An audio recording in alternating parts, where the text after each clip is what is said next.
Hello, Brian the Fanboy here, and today I am going to review the first season of Saban's VR Troopers. And I'm also going to compare it with the Metal Hero series, Choujinki Metaruda, and Jiku Senshi Supiruban. Now, before I begin the review, I will give a short history on how the series came to be.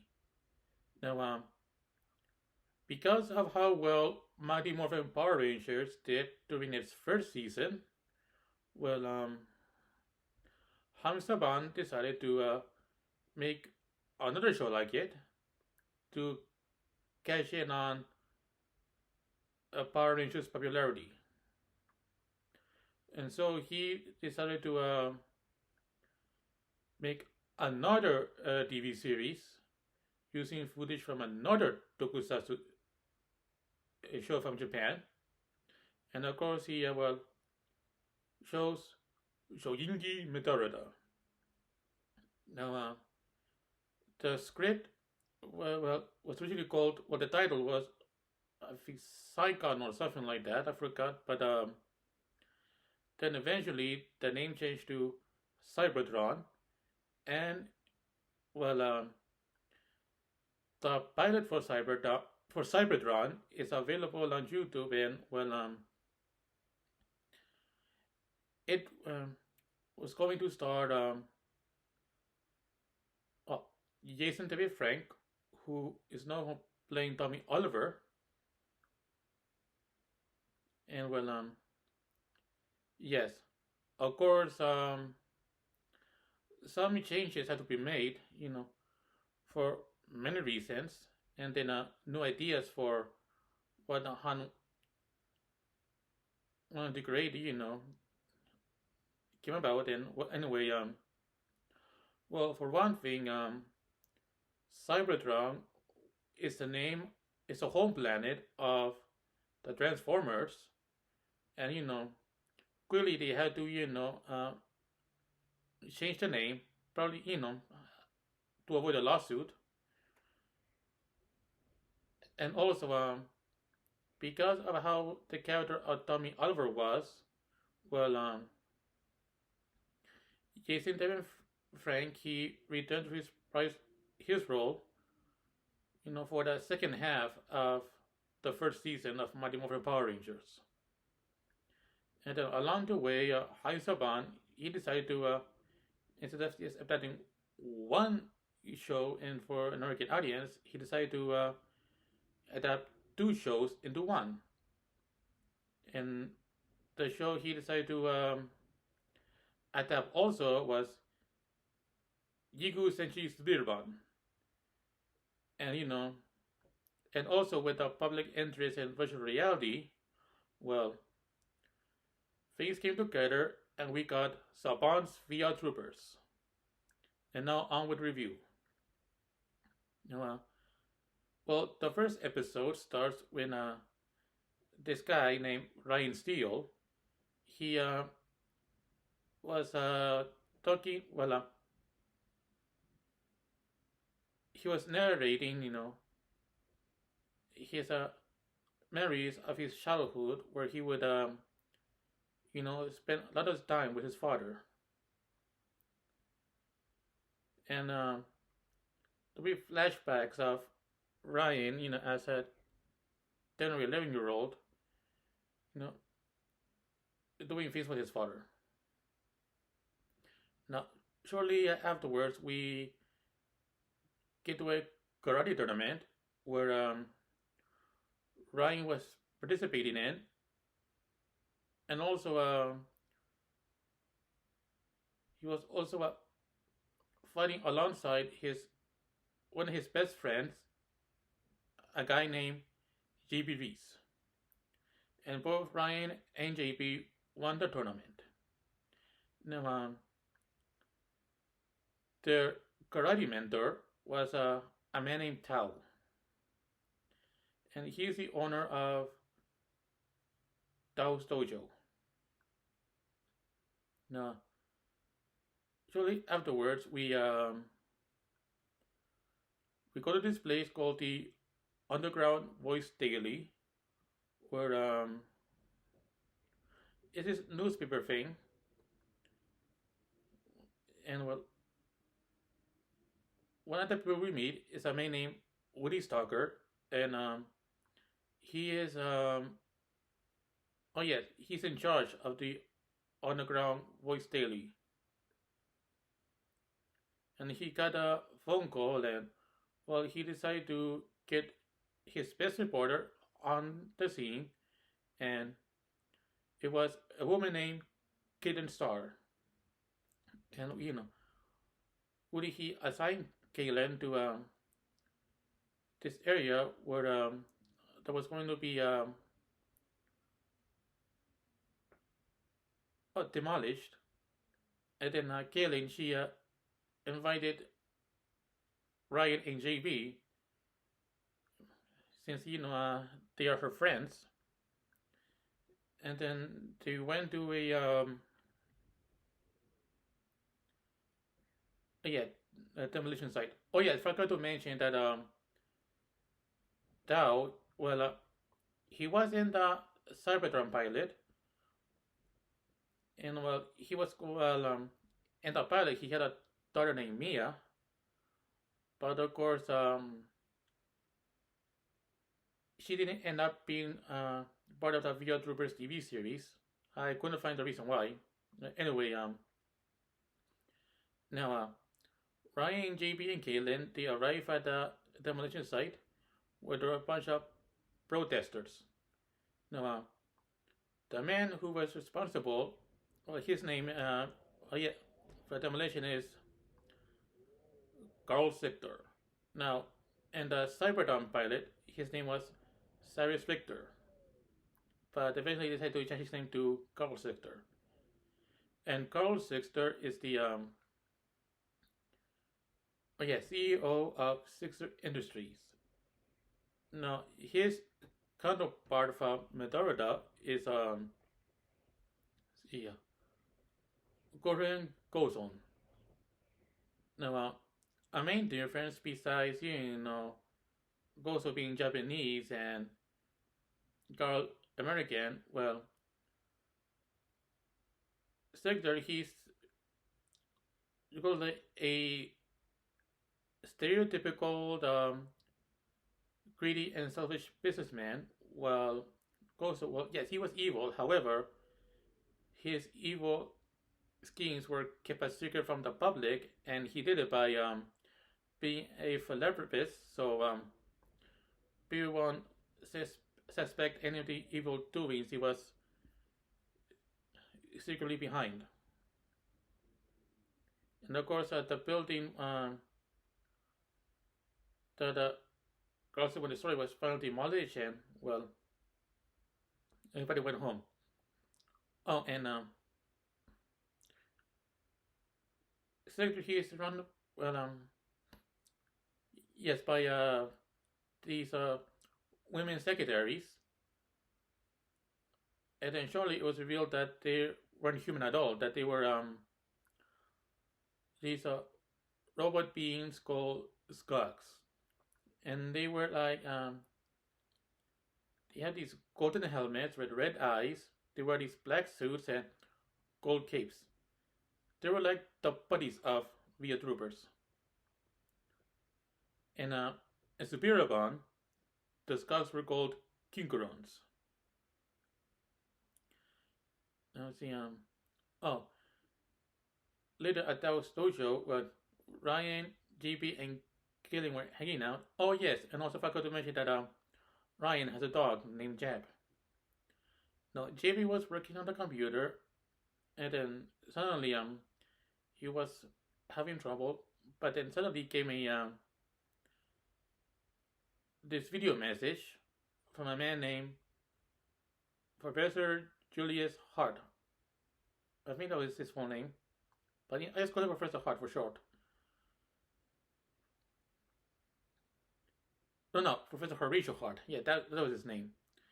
So anyway, Professor Hart, he said that he has a message for Ryan, and well, it's about Ryan's father, and When Ryan heard the message, he was, well, surprised because his father has been missing for 10 years.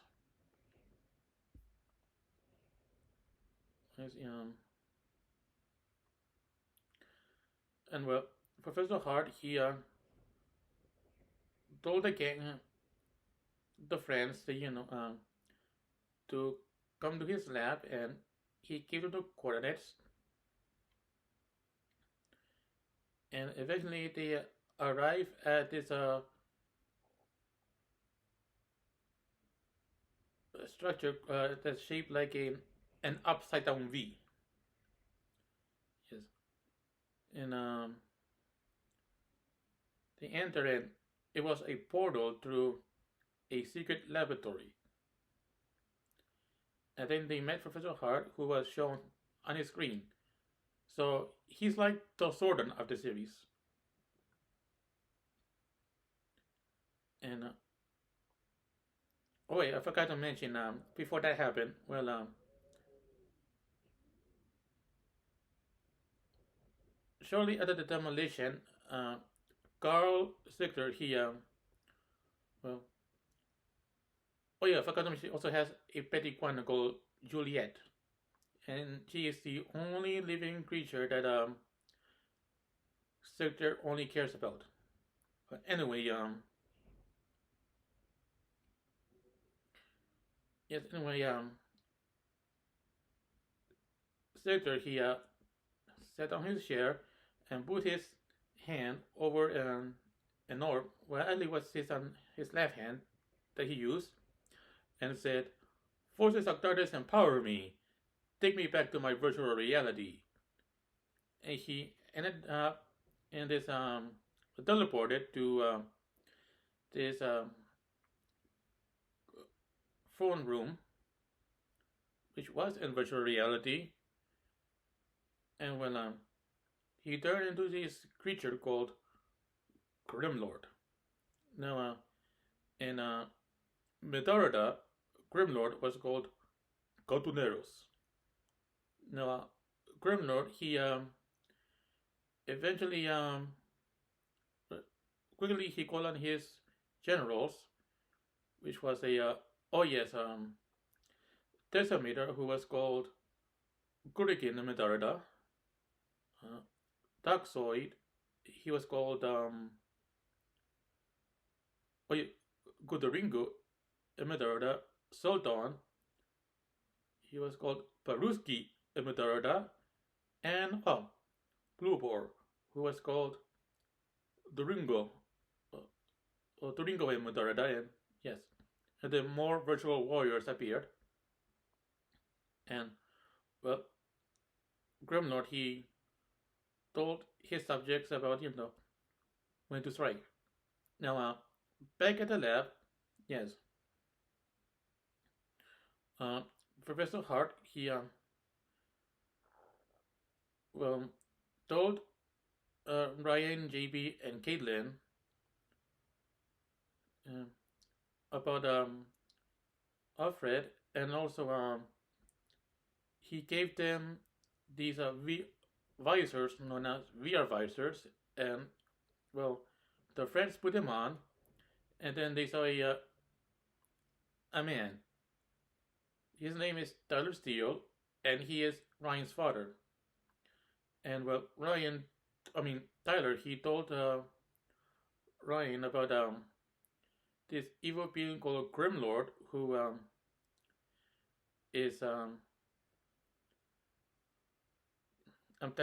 trying to invade their reality, and told about his subjects. But also, Tyler said that Ryan and his friends will receive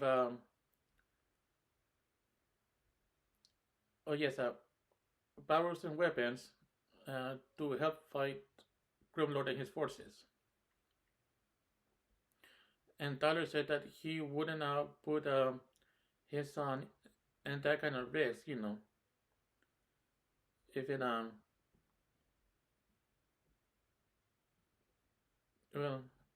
if it wasn't that necessary. But anyway, the three friends were then given these pendants called visualizers, and to activate them, they have to yell out Trooper search form, and then eventually, oh, I forgot to mention that Tyler also told the friends about oh yes, this thing called battle grid mode.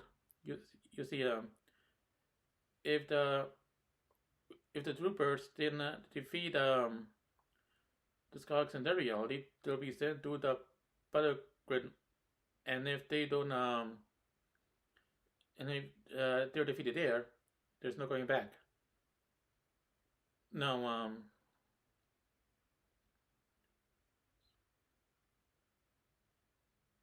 oh yes, eventually, it was time for the first battle against the forces of Grimlord, and so, the way they activated the barrels, well, first they put the pendants around their necks, and then yell out, yes, yell out, Trooper transform! And when the transformation happens, their arms were held with their pendants, and it was like, we are! And three friends became virtual reality troopers, or real troopers for short. Now Ryan, he his trooper form is a kind of like a life-size robot action figure with half with blue, red, and silver, and that makes his counterpart from Metaruda, who in his human form is known as oh Surugi Ryusei. It's been a while since I saw Metaruda, but anyway, JB, his super form is like a black and silver armor with a silver helmet, black visor, a silver mouthpiece, and that makes his counterpart Supiruban. And Kayla, her trooper form is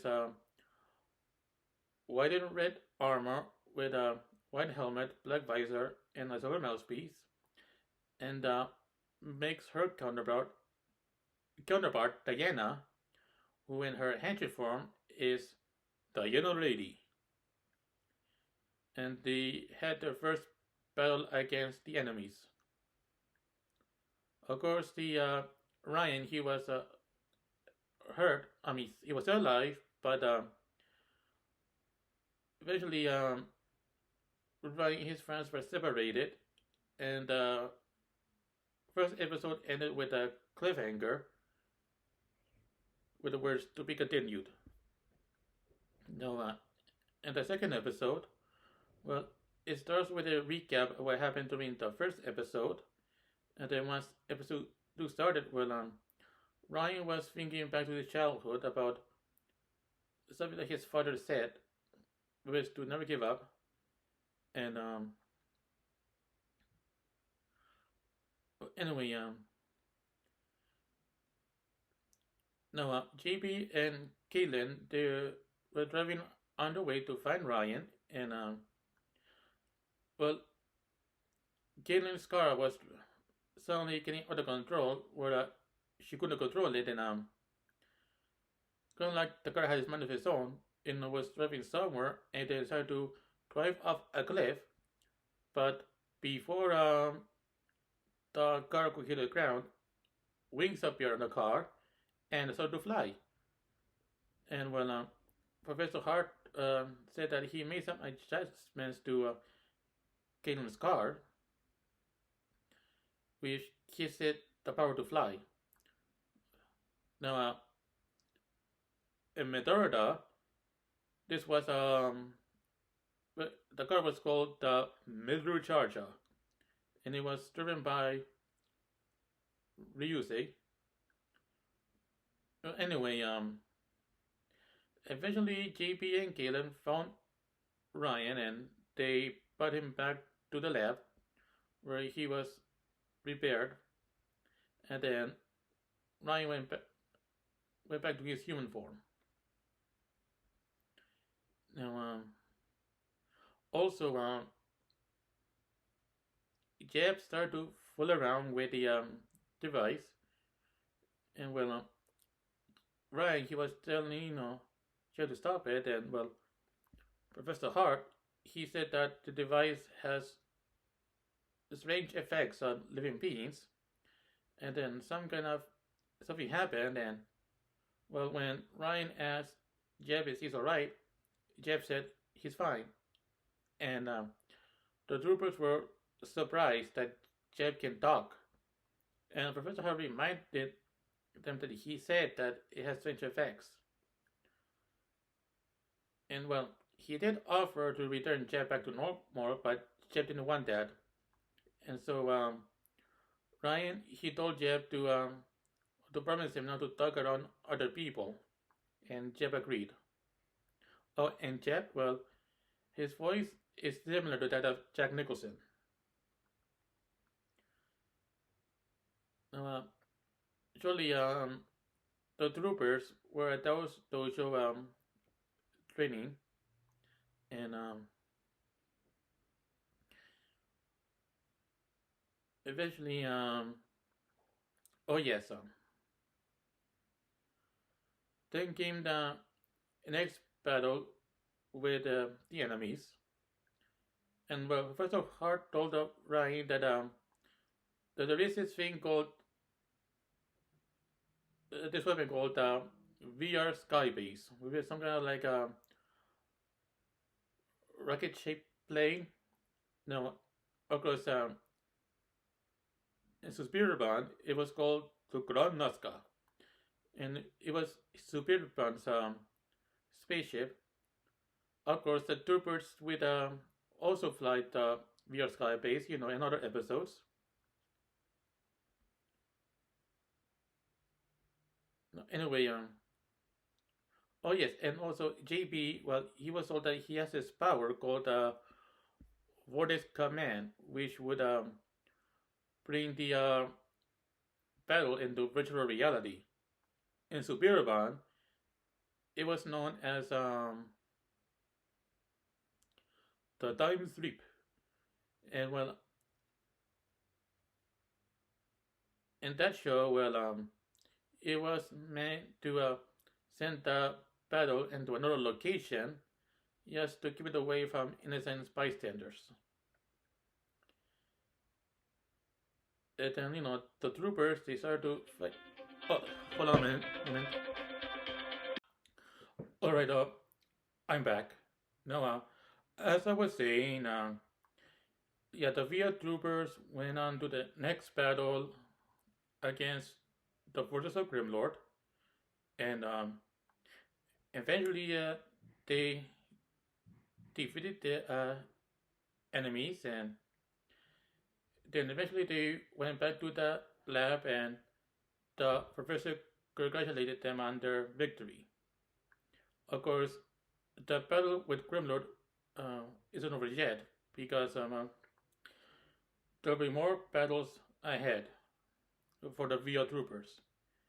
And then there was this transmission that came from Grimlord, and he told the troopers that they may have won the battle, but he will win the war, and the transmission ended. And well, Ryan he knew that it's going to be a long battle against Grimlord.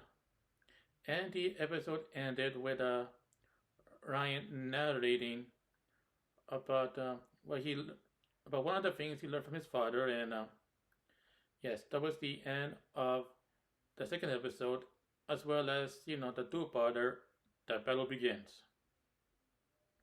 Well, after the first two,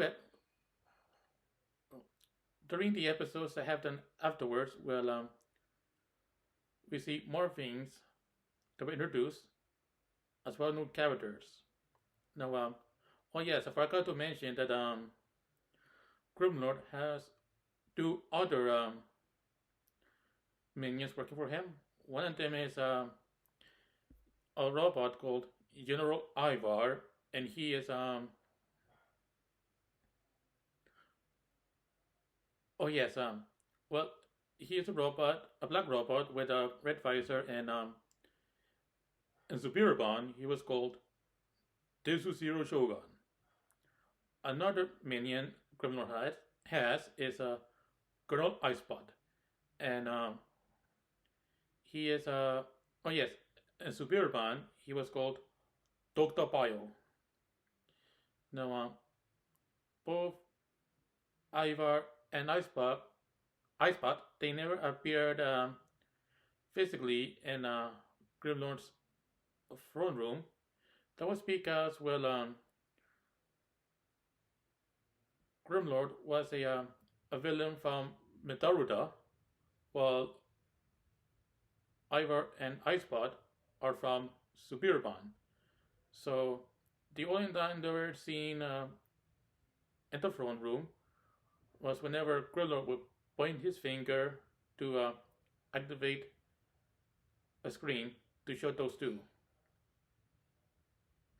Oh, I forgot to mention that the troopers did have their first battle with the Skogs, and well, they see. Oh yes, the well, they revealed that when the Skogs touch each other, they will disassemble, assemble and disappear. Now, other weapon. Now, some of the arsenal of the VR troopers that were introduced in the some of the early episodes. Well, first we have the VR turbo cycle. Now, a Metaruda that was called the Saito Phantom. And let's see, I guess also can't think for a moment. But anyway, oh yeah, now remember, JB, he has a weapon called Laser Lens, and he activates it by yelling, "Laser Lens, come in now!" And well, in Supiruban, it was called the Twin Brado, and the finishing move in that series was the Arku Impulsu. But JB doesn't have a name for his final attack with that weapon. Just, it's just a finisher, and that's it. Oh, also, since Killen is a photographer in Bio Troopers, then that makes her Metal Hero counterpart, Okimai, from Metaruda. Eventually, we meet other characters. One is a man who is called Strickland. He is an vendor, but he also is God in disguise, and he will make devices for Carl Sector to help him. That's supposed to help him defeat the Via troopers, but the troopers they managed to overcome the challenges that new invention would cause. Now, other characters we meet is this mayor named see Abner Rooney. He is the mayor of Crosswell City. That is the name of the city that Via troopers live in. And he has a wife named Prudence. Now, Mayor Rooney, he well, even though he's mayor, he does get a well, in a way, he's a political puppet because he depends on Carl Sector to fund his campaign, so he can be re-elected for another term. Now, Mrs. Rooney, she is the opposite. Like, she won't take orders from anyone and is very bossy.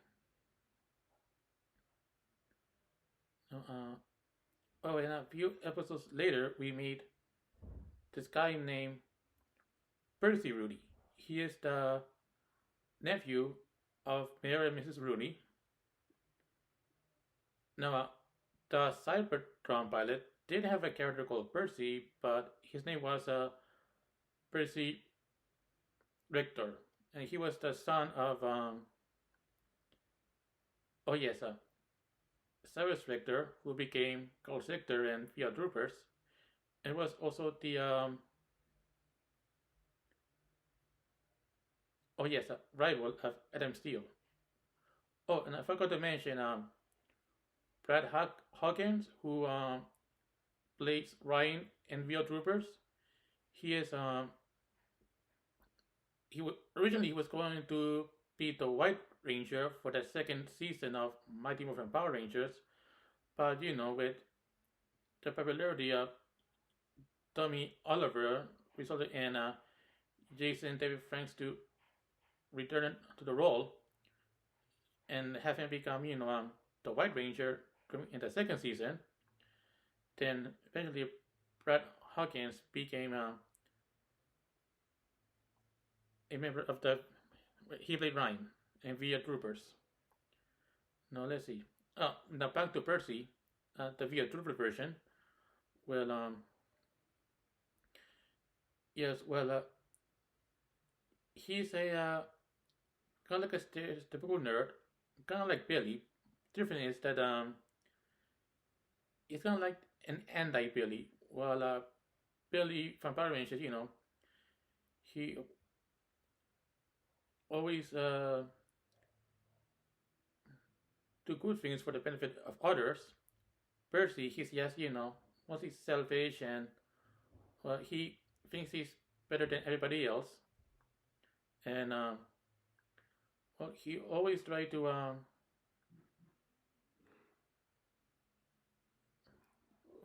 get a good story and try to outdo Caitlin in the newspaper business. Of course, it always backfires, and he did it, but he did deserve it. He was also claimed to be good at other things. It has nothing to do with newspaper, but other skills. But he has brags about them, even since he was never good at those things. Oh, and both Percy and Mrs. Rooney, they're always the victims of Jeff's pranks. But of course, they did deserve it, for how they act around other people. Let's see. Oh yes. Many episodes afterwards. Oh yeah, I forgot to mention that there is this see. Oh, I forgot what was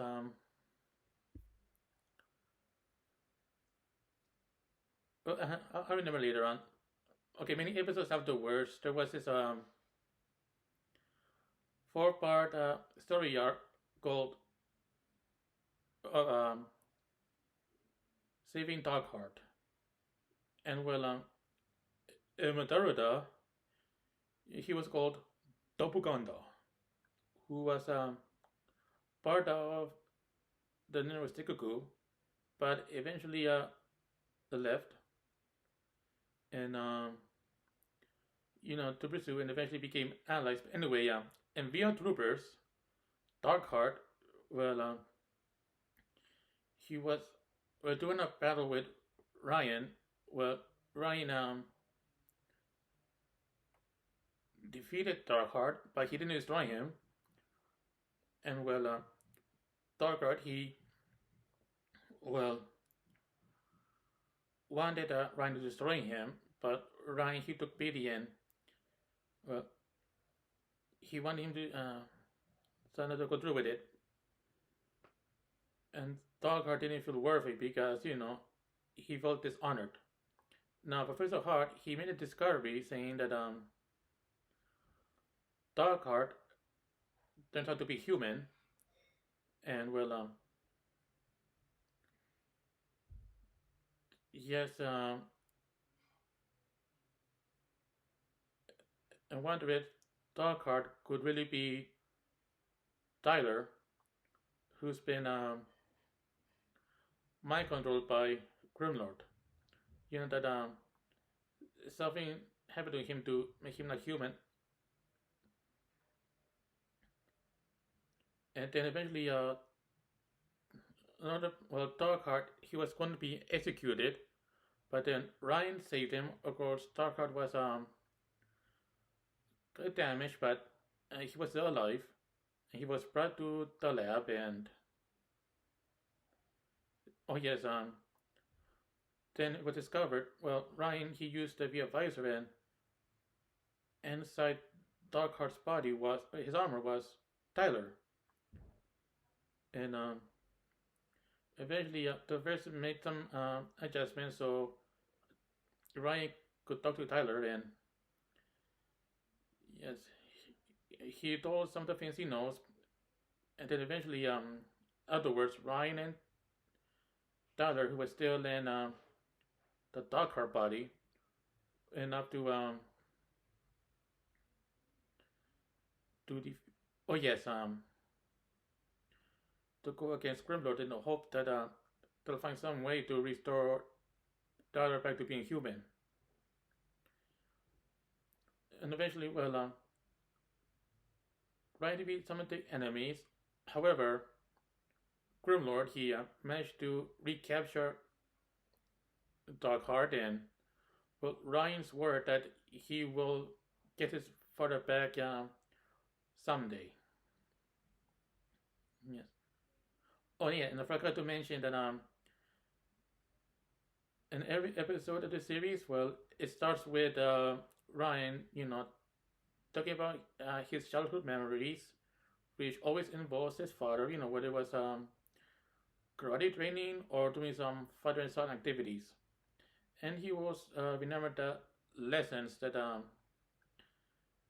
his father taught him when he was a child. Oh yeah, I forgot there was this episode where Grimlord's forces they stole the brain of a military genius. Now in Supiruban, that was the brain of Dr. Bayo, who whose body was removed with only his brain being active and was mostly in a water tank.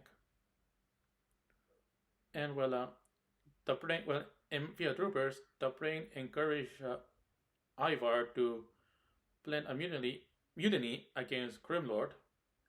Of course, eventually it failed and resulted in Ivar to be destroyed, remaining one body him intact.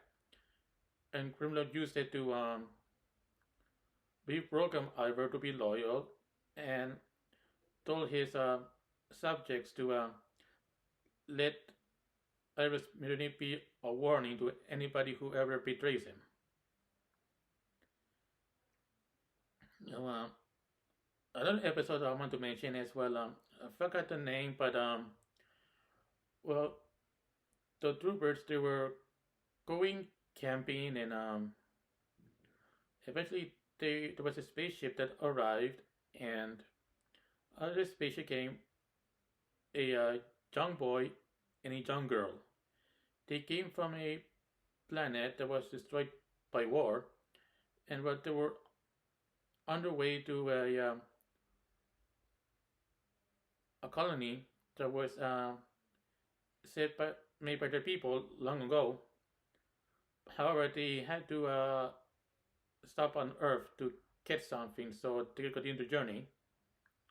Now, in Supiruban, the boy and girl were the child versions of Supiruban and Diana.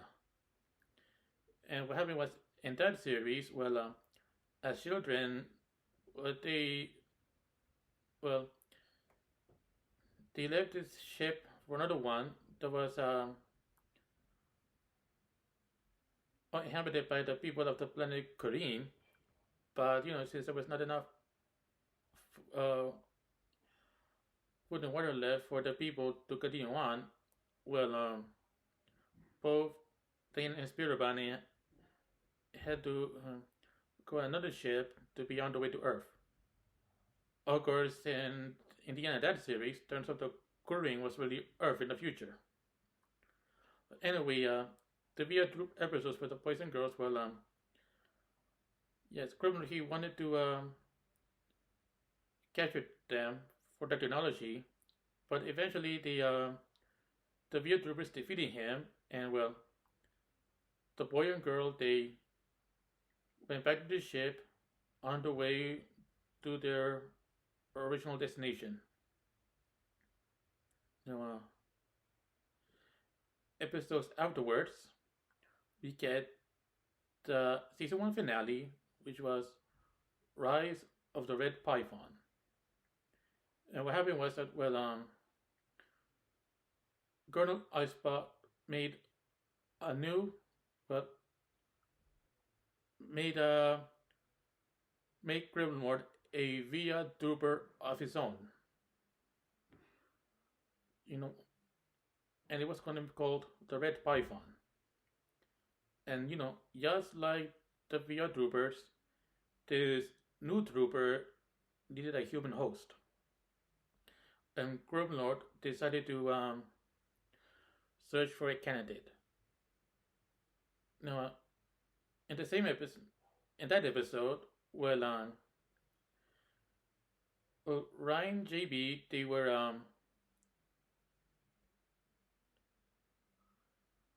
going to see. Oh yes, they made this kid who talked about a cat that was up in a tree. Of course, the kid said that it wasn't his cat. He has needed some adults, to help bring him somewhere. Look for the owner. But since the couldn't find the cat's owner, Ryan JP took the cat to the animal shelter, and there they met a woman named Amy. She runs it, and she's very nice, and she knew who Ryan and JB were because she saw them at a tournament sometime before. And Amy, she said that she really wanted to take martial arts, but she never had the time. And Ryan and JP offered to a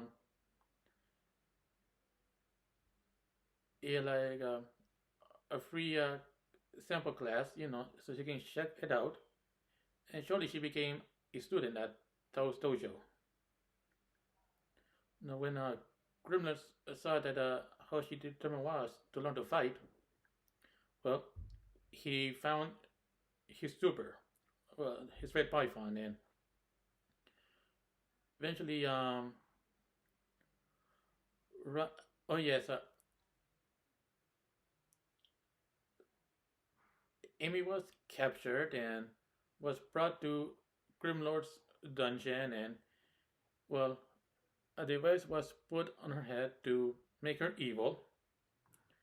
And finally, she became a servant of Grimlord and was given the powers of the Red Python. And she started to fight the VR troopers. Of course, it was just JP and Caitlin, since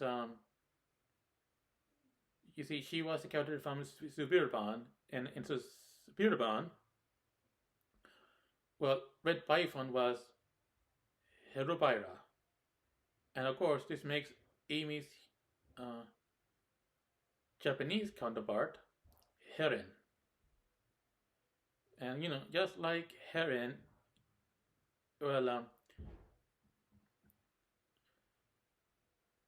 Amy, she didn't fight the VR troopers of her own free will. It was just she was being controlled by the enemy.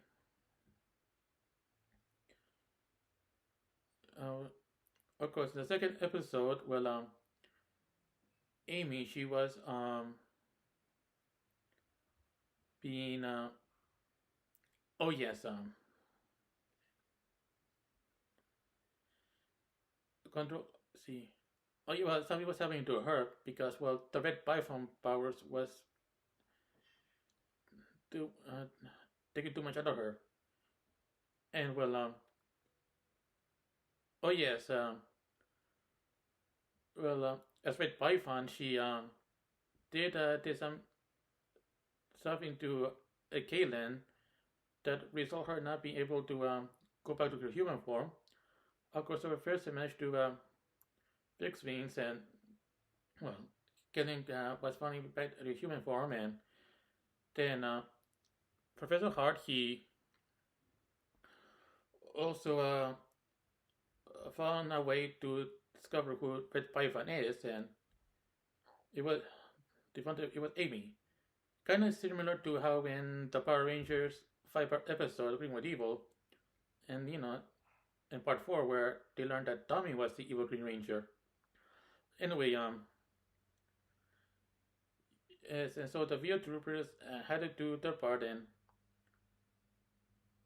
well, eventually they fixed the problem, and well, Amy was no longer under the control of Grimlord, and her red fire powers were gone forever. And well, Grimlord was upset about another defeat, and swore that he would destroy the VO troopers someday. And the episode, well, before it ended, well, there was a ceremony where the white belt students were finally getting their orange belts. And I was surprised to see that because I took karate when I was a kid, and well, b- before orange belt there was yellow belt. So I didn't. Maybe it was that was thing, but anyway, yes. And the episode ended with Ryan narrating about what he about making new friends. And that was the final. Yeah, that was the end of the first season of Saban's VO Troopers. Now, what do you think about this series after watching its Metal Hero counterparts?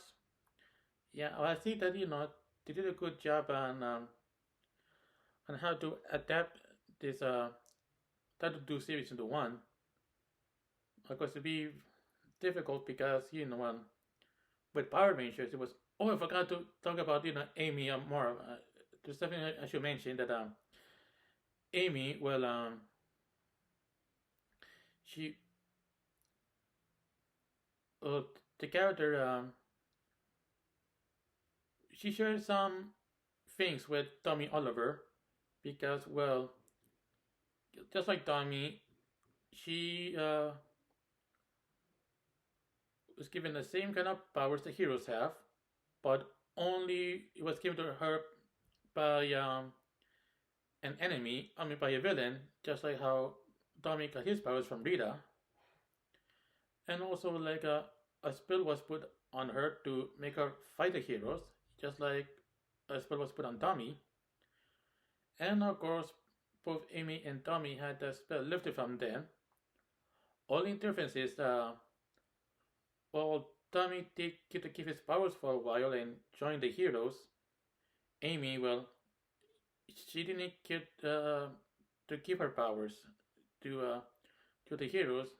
That was mostly because there was no footage of her her and fighting along Spielban and Diana as Hero Byra. Of course, Helen did get a henshin form, which was similar to Diana's, only her henshin form was called Helen Rady. So, yes.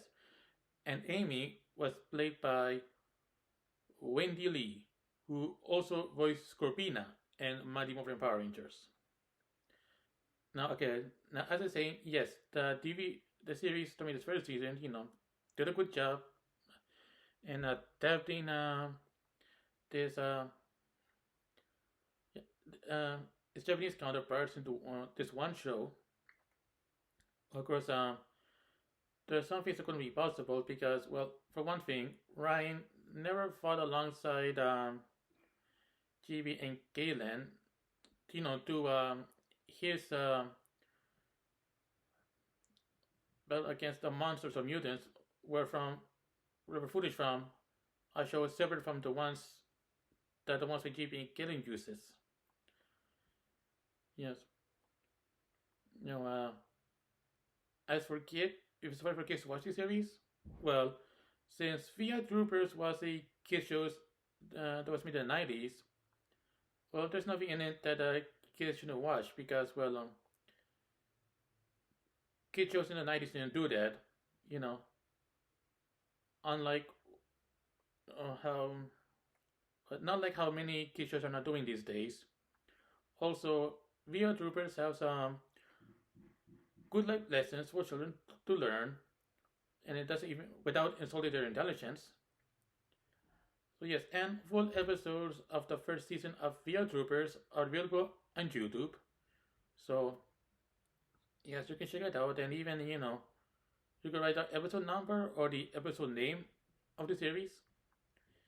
So yes, I think that's all I can say about the first season of Saban's VR Troopers and how I was comparing it to the Metal Hero series. Hero series, yes, and so yes, and also please subscribe to my channel because it will help me a lot, and also please share this video on social media like Facebook, Twitter, or whatever. So that's it, and I'll see you next time. Bye.